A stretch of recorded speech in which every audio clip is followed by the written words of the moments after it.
Kemudian ya, untuk materi kedua, yaitu dari Dr. Yasir, izin dulu saya share screen untuk profil beliau.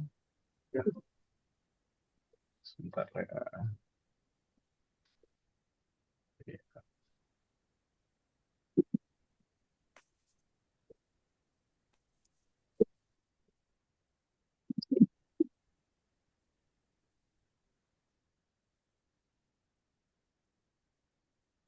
Sudah terlihat Pak ya? Ya. Eh, inilah profil dari Dr. Muhammad Yasir, SPHM TI MAK. Beliau berdomisili di Banda Aceh. Kompetensinya adalah dokter ahli anestesi, konsentrasi keuangan BLUD, akuntansi keuangan rumah sakit, manajemen data analisis atau machine learning, ahli strategi pemasaran digital, project management office, perencanaan rumah sakit dan SDM.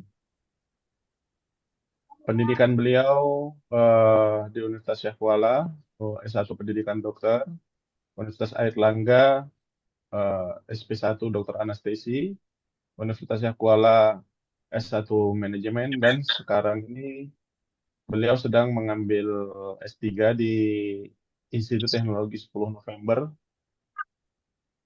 Jadi kalau kita lihat dari latar belakang pendidikan beliau luar biasa ya. Dari dokter, kemudian mendalami akuntansi, dan sekarang mendalami lagi mengenai interdisiplin manajemen teknologi. Luar biasa ya. Nah, ini adalah eh, pengalaman organisasi beliau, dan pada saat ini juga beliau merupakan pengurus dari Persatuan Perhimpunan Rumah Sakit seluruh Indonesia di Aceh. Ini riwayat dari jabatan beliau dan penghargaan. Ya. Mungkin demikian profil yang bisa saya sampaikan. Untuk mempersingkat waktu, saya persilahkan untuk Dr. Yasir menyampaikan materinya. Waktu dan layar saya persilahkan. Terima kasih, Pak Reza. Suara saya jelas ya? Assalamualaikum Jelas. warahmatullahi Jelas. wabarakatuh. Waalaikumsalam Silakan. Selamat warahmatullahi wabarakatuh. sore, salam sehat untuk kita semua yang kami hormati Ketua Versi Sumut, Bapak Dr. Saipul MC Tompul, Apa? kemudian Bapak Buku. Moderator Ahmad Nur Reza Laga, Sini, sini. Sini liatin. kemudian Pak Puntoro, kemudian Dr. Wiyogo. Baik, izinkan saya berbicara sedikit dari sisi dokternya, bahwa saya sebagai biasanya di rumah sakit itu dokter adalah orang yang sangat berkepentingan untuk proses rekam medis elektronik untuk menjaga mutu layanan. Jadi izinkan saya share.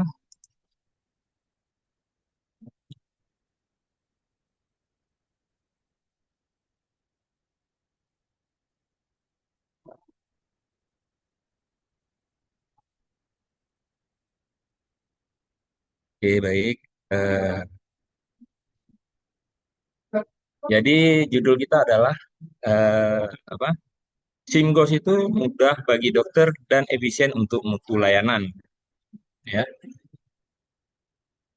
ini outline-nya. Jadi ini latar belakang saya kenapa saya berbicara mengenai Medica Record segala macam. Jadi dari 2019 saya memang sudah fokus ya ke eh, rekam medis elektronik atau SIM-RS ini. Jadi kalau dulu itu ada bahwa eh, rekam medis ini terafiliasi dengan Sirsa karena memang di Komisi Akreditasi Rumah Sakit itu masih terintegrasi dengan Kementerian Kesehatan. Nah, ini juga kita lihat dari masa awal-awal SIMGOS eh, dari Direktorat Pelayanan Kesehatan.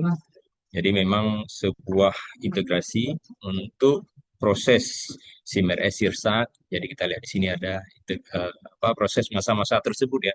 Jadi memang saya sudah mengikuti dari lama bagaimana SIMGOS ini sedemikian sedemikian eh, dikembangkan untuk memenuhi kebutuhan rumah sakit. Nah, ini adalah eh, jadi pengalaman saya dulu sebagai pimpinan di rumah sakit di Sigli. Jadi ini kita lihat bahwa di tahun dari data lama tahun 2019 belum banyak ya yang menggunakan SIMGOS. Jadi kita sudah terpapar. Jadi dari pencarian kata 2019 itu baru 16 pada masa itu. Memang itu belum begitu sempurna, tapi mappingnya atau istilahnya alur proses bisnis bagaimana Kementerian Kesehatan untuk merancang pengembangan SIM-RS yang terintegrasi itu sudah dimulai dari jauh-jauh hari. Jadi saya juga melihat bahwa bagaimana modul-modul daripada SIMGOS itu fitur-fitur yang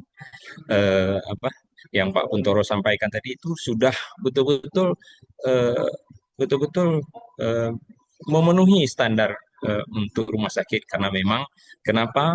Karena memang SIMGOS itu didesain untuk itu.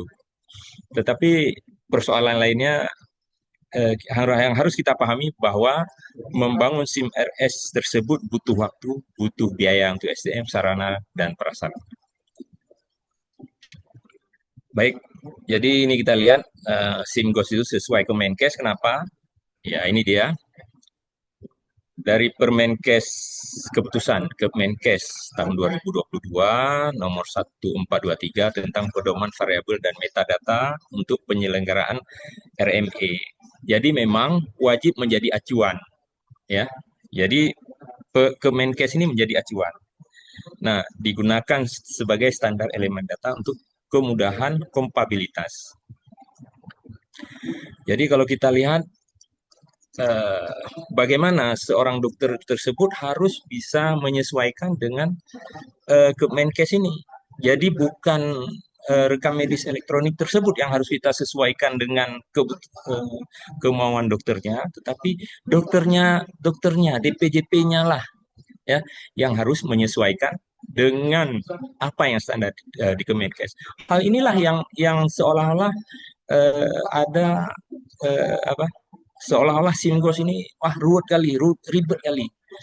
Nah, kalau memahami regulasi ya, disinilah akan mengetahui bahwa kitanya yang harus ikut kepada pedoman variabel dan metadata yang ditetapkan oleh Kemenkes. Jadi bukan dokternya ya. Jadi ini juga dilihat oleh manajemen dan juga IT. Jadi harus melihat bahwa proses bisnis tersebut ada di dokternya. Dokter itu sebagai clinical leader. Jadi inilah yang harus dipahami. Jadi kesempatan inilah saya ingin menyampaikan bahwa seorang dokter harus menyesuaikan dengan peraturan yang ada, bukan rekam medis elektroniknya yang harus kita sesuaikan dengan uh, keinginan dokter. Jadi di sini clear bahwa dokter harus ngikut sesuai dengan pedoman variabel dan metadata untuk penyelenggaraan rekam medis elektronik. Nah, jadi dari fitur yang ada di satu sehat ini bisa kita lihat sedemikian sebetulnya ini ya sangat betul-betul ini bagi seorang dokter kita lihat ada keluhan utama, ada keluhan penyerta, riwayat alergi, riwayat penyakit pribadi, riwayat keluarga. Semua ini kalau terikut di dalam rekam medis, maka itu akan memberikan data yang sangat bagus. Jadi inilah yang menjadi proses bisnis yang disusun oleh kementerian sehingga kita memahami proses tersebut terjadi. Oke. Jadi selanjutnya kita lihat nih tim pengembang SIMGOS. Jadi ada Pak Kuntoro di sini sebagai project manajernya. Ya, tapi harus dilihat bahwa SIMGOS ini milik Kementerian Kesehatan. Ya, tim pengembangnya banyak.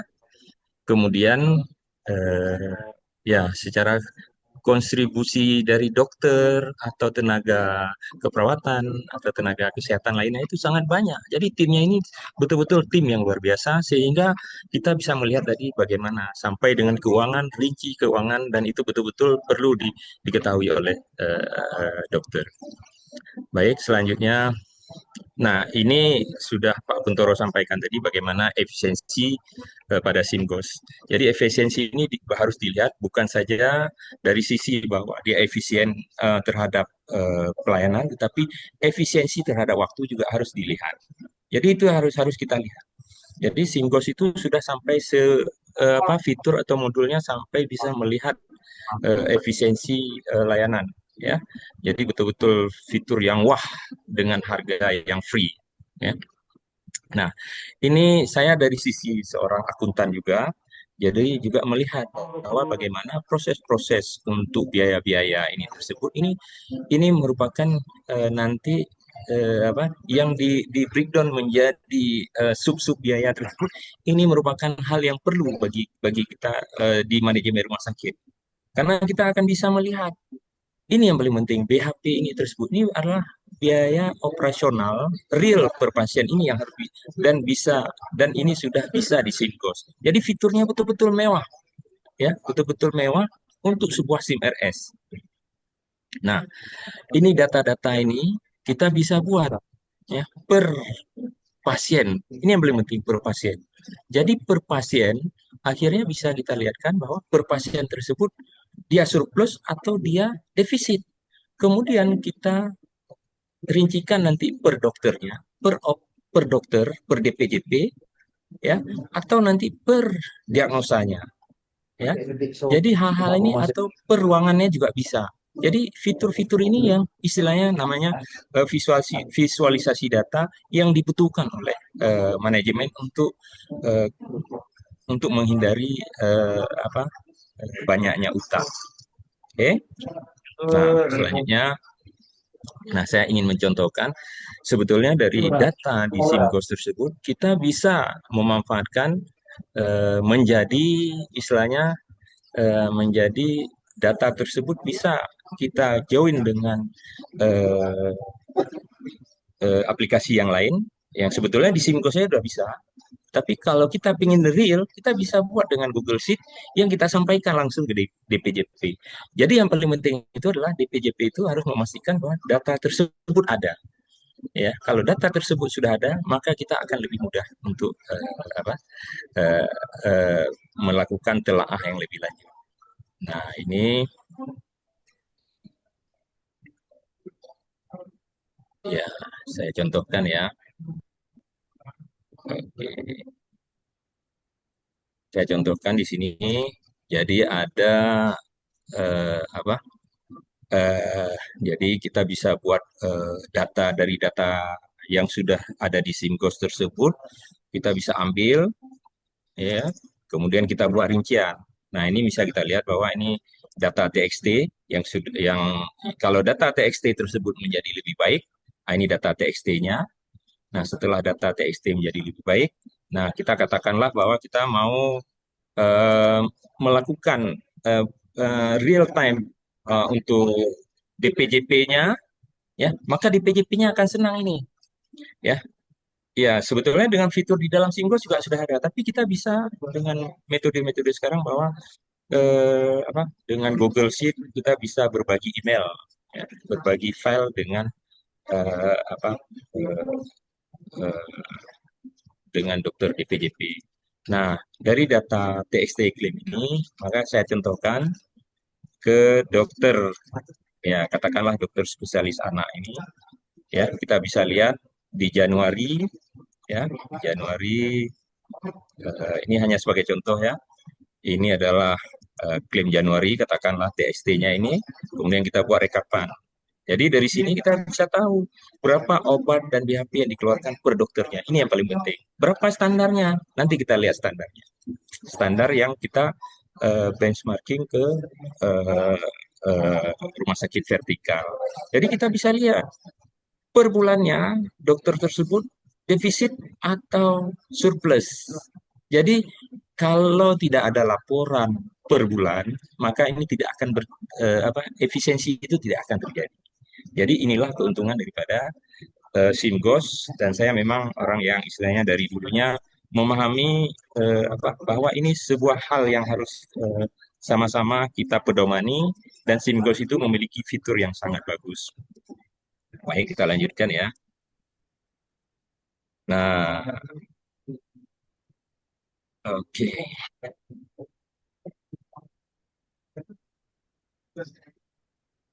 Nah, ini kita lihat keputusan Dirjen Pelayanan Kesehatan ini sebagai benchmarking aja untuk semua rumah sakit, bahwa ada indikator kinerja keuangan dan operasional rumah sakit. Ya, kita melihat bahwa yang namanya beban rasio farmasi itu kalau dulunya di bawah, ini tahun 2023 ya, keputusan Dirjen adalah di bawah 20%. Selanjutnya diperbaiki di 2024 adalah di bawah 25%. Artinya apa? Yang namanya apa itu sediaan farmasi, obat, BMHP, alat medis, gas medis, regen, film radiologi, yang betul-betul real cost. Ya, real cost itu adalah bahwa misal parastamol itu harganya 1.000 per tablet. Dengan pajak, maka dia 11%, berarti 1.100. Nah, itu menjadi real cost yang harus dihitung. Kalau satu pasien menggunakan parastamol sebanyak 10 tablet, maka dari klaim pendapatan rawat jalan, dia harus istilahnya tidak boleh lebih 25%. Ya, kita hanya istilahnya yang bisa kita kendalikan itu adalah dari pasien BPJS.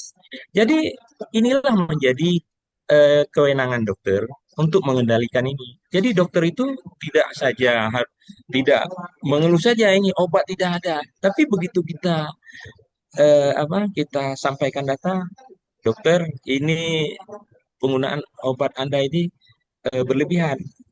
Wah, ini gara-gara BPJS. Menurut saya bukan juga. Karena apa? Ada rumah sakit lain yang bisa mengendalikan ini. Ya, yang rumah sakit yang menjadi percontohan. Tetapi memang ada yang harus memang diperbaiki secara sisi tarif. Tapi marilah kita berkolaborasi untuk memperbaiki tarif tersebut sehingga kalau eh, sediaan tarif struktur data ini tersedia dengan baik, maka tarif tersebut akan menjadi yang lebih bagus. Karena apa? Indonesia itu belum menggunakan cost weight. Cost weight itu adalah istilahnya betul-betul real dari data cost. Tapi Indonesia masih menggunakan relative weight untuk penentuan inasidigis. Makanya ini desain daripada kementerian supaya kita punya data yang sangat bagus untuk bisa dievaluasi dengan lebih baik. Baik, kita lanjutkan. Ya, DPJP sebagai clinical leader, ya, bahwa peran DPJP dalam penggunaan bahwa peran DPJP dalam penggunaan dan implementasi SIMGOS ini sangat dipentingkan, terutama istilahnya kalau memilih SIMGOS sebagai SIMERES-nya. Kemudian kenapa DPJP dapat memonitor pelayanan klinis secara real time, ya, dan adanya sebuah integrasi keputusan klinis berbasis data di SIMGOS. Jadi saya lihat bahwa data di SIMGOS itu sudah sangat baik dan betul-betul mendukung untuk sebuah rumah sakit. Ya, kita kembali lagi tadi ya, bahwa pendapatan farmasi itu tidak boleh lebih daripada 25%. Ya, kalau kita kalau kita katakan berapa jasa pelayanan, ya di bawah, kalau Kementerian Kesehatan rumah sakit vertikal itu di bawah 45. Kalau dulu itu di bawah 50. Tapi kalau untuk sekarang rumah sakit daerah atau ya terutama rumah sakit daerah masih bisa di bawah 50. Ya, jadi kita lihat lagi apa analisis terhadap ini 25% ini sediaan farmasi ini, kita lihat bahwa apa itu sediaan farmasi? Sediaan farmasi itu adalah obat, BMHP, AMHP, gas medis, regen, dan film radiologi. Ya, jadi di SIMGOS itu kan saya sudah sampaikan tadi bahwa SIMGOS itu punya biaya administrasi, biaya BHP, biaya dokter. Jadi katakanlah untuk tarif radiologi. Jadi bisa di breakdown kan menjadi jasa dokternya berapa, sarana prasarananya berapa, BMHP-nya berapa. Jadi untuk sebuah film radiologi yang digital itu mungkin ukuran itu ya 30.000, tapi ada jasa dokternya di situ. Jadi secara tarif itu bisa di breakdown kan sehingga kita tahu berapa sediaan farmasi apa sediaan farmasi yang harus dipenuhi. Nah, kalau rumah sakit tidak bisa mengendalikan ini, ya terutama ini bantuan DPJP. Ya, kenapa bantuan DPJP? Ah ini jawabannya. Bentar ya, kita lihat. Nah di sini ini dia. Jadi operasional pasien BPJS itu untuk jasa medis, gaji, honor, tunjangan, insentif, dan pengembangan SDM itu adalah di bawah 50%. Obat, BMHP, gas medis di bawah 25%. Nah ini jatahnya manajemen.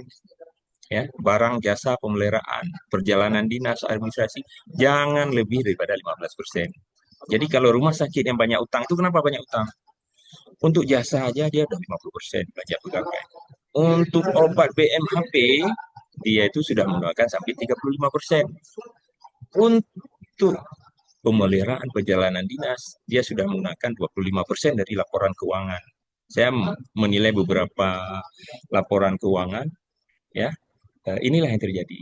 Ya, akhirnya apa? Ditambah lagi dia belanja modal, beli alat segala macam. Yang terjadi apa? Defisit. Sebulan klaim masuk 10 miliar, yang keluarnya adalah 11 miliar. Begitu di akhir tahun, ini sudah defisit. Kenapa ya defisit? Inilah yang terjadi. Kenapa? Kita tidak mampu. Ya DPJP ini, tugas DPJP ini. Jadi melalui forum ini, ya kita ingin agar DPJP bersama-sama dengan manajemen. Jadi ini bukan tugas manajemen saja ini untuk mengendalikan biaya. Tugas DPJP juga. Tetapi manajemen harus bisa menyajikan data ini. Kalau manajemen tidak bisa menyajikan data ini, maka ini akan susah. Kenapa?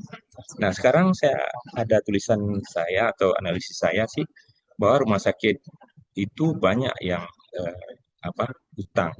Jadi kalau kita tidak bisa menyisihkan dana, maka kita akan terus menerus hutang. Nah, inilah yang akhirnya kita tidak mandiri, akhirnya ini merupakan kesalahan sistemik yang harus kita perbaiki. Dan SIMGOS itu, nah ini jawabannya. Apakah SIMGOS bisa? Bisa SIMGOS. Ya, bisa SIMGOS. Ya, kenapa? Katakanlah ini. Ya, sediaan farmasi di bawah 25%, dokter A obat dia 8%, katakanlah ini. Ada dokter B banyak obatnya. Ya, ada dokter CDE. Ya, intinya adalah kita lihat bahwa rata-rata dokter dengan penggunaan obat, BMHP, regen, film radiologi itu adalah kita harapkan berada semua di bawah 25%. Ya, jadi tugas DPJP ini aja kendalikan ini. Ya, dan itu mudah. Oke. Jadi ini menjadi dasar bahwa SIMGOS itu bisa dan harus dilakukan per bulan. Oke. Nah, sekarang dengan kondisi hutang yang banyak teori-teori ini. Kalau teori apa? Kita harus turunkan biaya pegawai. Apakah kita mau turunkan biaya pegawai? Marah pegawai. Ya. Nah, solusinya apa? Ya, sediaan farmasi kita kendalikan. Ya, ini kita bertanya, coba tanya ke masing-masing rumah sakit, berapa sediaan farmasi? Bukan tarif ya, real dari laporan keuangan. Ya, dan ini tanggung jawab dokter sebagai DPJP untuk mengendalikan sebagai clinical leader. Tanggung jawab manajemen hanya di sini 15% nih. Ada rumah sakit yang 11%, 10% itu sudah sangat bagus. Jadi kalau kita bisa ikat pinggang, ya ini kita bisa beli modal. Nah, dengan modal kita akan lebih meningkat lagi proses tersebut. Ya, baik. Jadi tantangan dan peluang, ya. Jadi memang ke depan seperti Pak Ketua sampaikan, menunjukkan berbasis kompetensi, akan ada single tarif, ya. Kemudian penyesuaian tarif IDRG, maka dengan SIMGOS kita berharap akan ada wajib laporan operasional keuangan per bulan. Nah ini kuncinya untuk bisa lebih survive. Nah sekarang saya hanya mungkin ada rumah sakit yang ragu-ragu mau bermigrasi ke SIMGOS ini. Ya Nanti ada tabelnya, matriknya, ya. Tapi saya ingin sampaikan ini dia. Kondisi rumah sakit sekarang, pengembangan yang dengan SIMRS pengembangan sendiri ini, mandiri, ya, saya melihat bahwa kalau pengembangan mandiri, maka dia itu akan capaiannya akan lebih melandai. Tapi dengan SIMGOS, ya, saya perkirakan dengan pengalaman saya juga, 3 bulan itu kita sudah bisa apa, lebih bagus.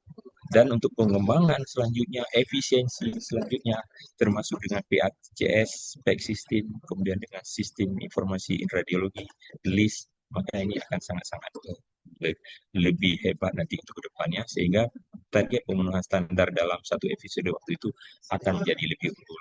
Nah, kita bisa lihat di satu sehatnya, ya. Oke, ini perbandingannya, ya, perbandingan matrik antara SIMGOS, ya, SIMRS beli vendor atau SIMRS dengan pengembangan. Ya, modulnya ini sudah sangat lengkap, ya. Kalau SIMRS beli lengkap juga dia, ya. Dan tergantung dari cakupan paket dari vendor. Tapi kalau SIMRS pengembangan sendiri harus dikembangkan, diperbaharui terus-menerus agar mengikuti regulasi. Nah, kalau SIMGOS secara harga gratis. SIMRS beli vendor ini mahal, Bapak Ibu semua. Ya, biaya lisensi awal, maintenance tahunan, upgrade lagi. Nah, SIMRS pengembangan sendiri gratis dia, tapi mahalnya di SDM. Ya, nah ini dia. Nah, secara SDM SIMGOS itu sedikit cukup admin, operator, dan tim implementasi. Ya, kalau menggunakan nanti tim bantuan juga banyak. Ya. Nah, kalau SIMRS beli, ya secara SIMRS-nya kita sedikit, tapi vendor yang menangani teknis tersebut. Ya, jadi apa? Kalau SIMRS pengembangan mandiri, maka SDM-nya banyak. Jadi disinilah yang akhirnya keluar biaya juga. Kelebihan SIMGOS sesuai dengan standar Kemenkes, terintegrasi satu sehat, open source, bebas biaya, dan ini yang paling penting ini, panduan pengguna. Jadi banyak di YouTube, di website juga ada. Jadi tinggal aja kita lihat di situ sudah bisa dibelajar, orang lain tuh bisa belajar banyak. Nah, kalau SIMRS beli itu, maka dukungan vendor dan SLA jelas, implementasinya juga rilis cepat, tapi dia juga ada paket training dan helpdesk tersedia, ya. Itu kelebihannya. Tapi kalau SIMRS pengembangan sendiri, maka kontrol penuh atas kode data, itu juga kelebihannya, tidak tergantung vendor eksternal. Nah, ini yang paling penting, kekurangan.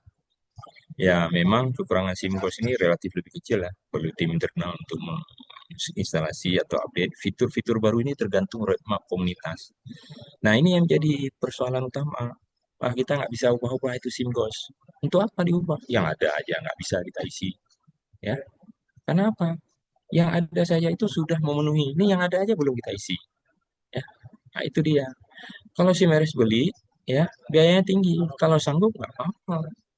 Ya, tapi ini ada risiko vendor login. Kalau di SIMGOS nggak ada.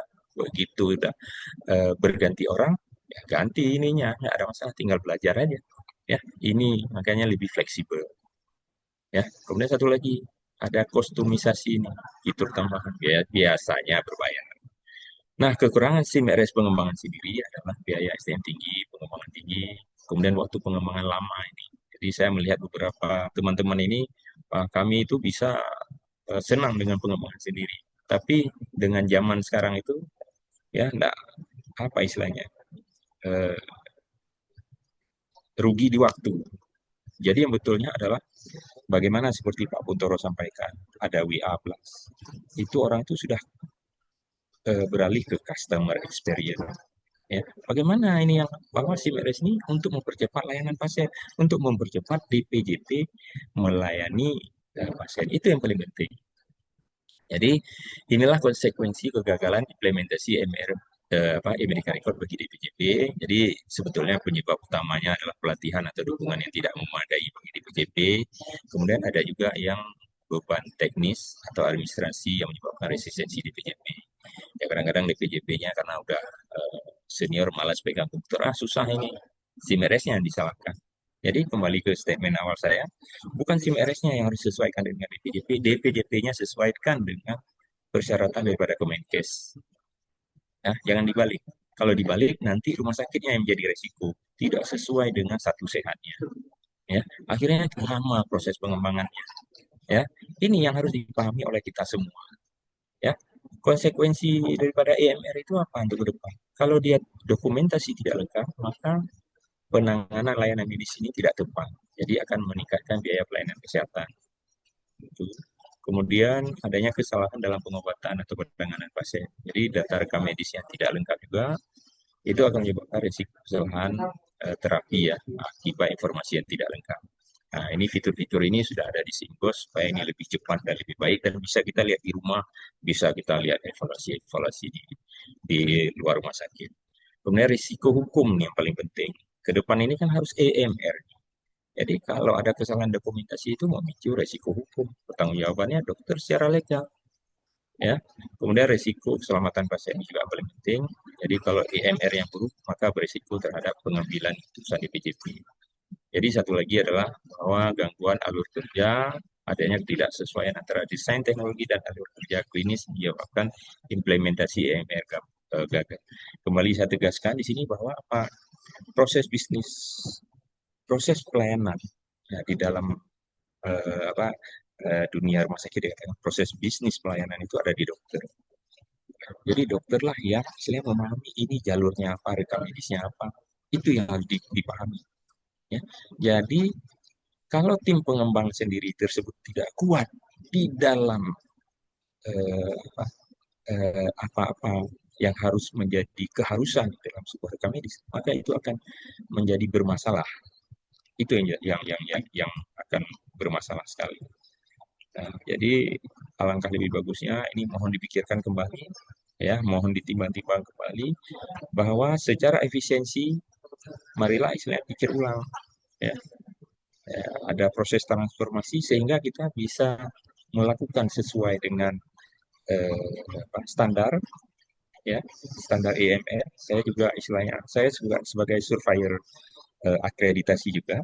Jadi kalau kita surveyor akreditasi itu kita menilai sebuah rumah sakit, ya, kalau EMR-nya dari Kemenkes, ya kita mau ngomong apa lagi itu sudah sesuai.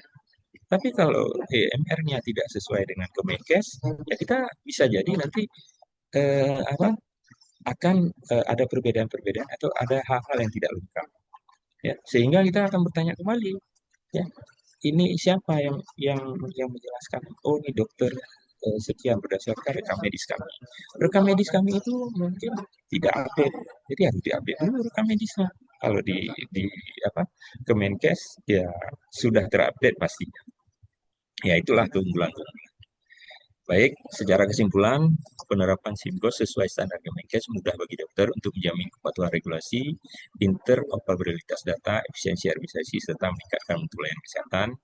DJP sebagai clinical leader berperan kunci dalam optimalisasi penggunaan SIMGOS untuk efisiensi dan peningkatan mutu layanan. Mungkin ini saja yang bisa saya sampaikan. Terima kasih banyak pada Pak Moderator, dan memang saya berharap bahwa ada proses-proses bahwa dengan forum ini bisa memberikan khasanah tambahan diskusi supaya perencanaan ke depan itu lebih baik bagaimana. Mungkin itu aja dari saya, Pak Reja. Terima kasih banyak. Assalamualaikum warahmatullahi wabarakatuh. Selamat sore, salam sehat buat kita semua.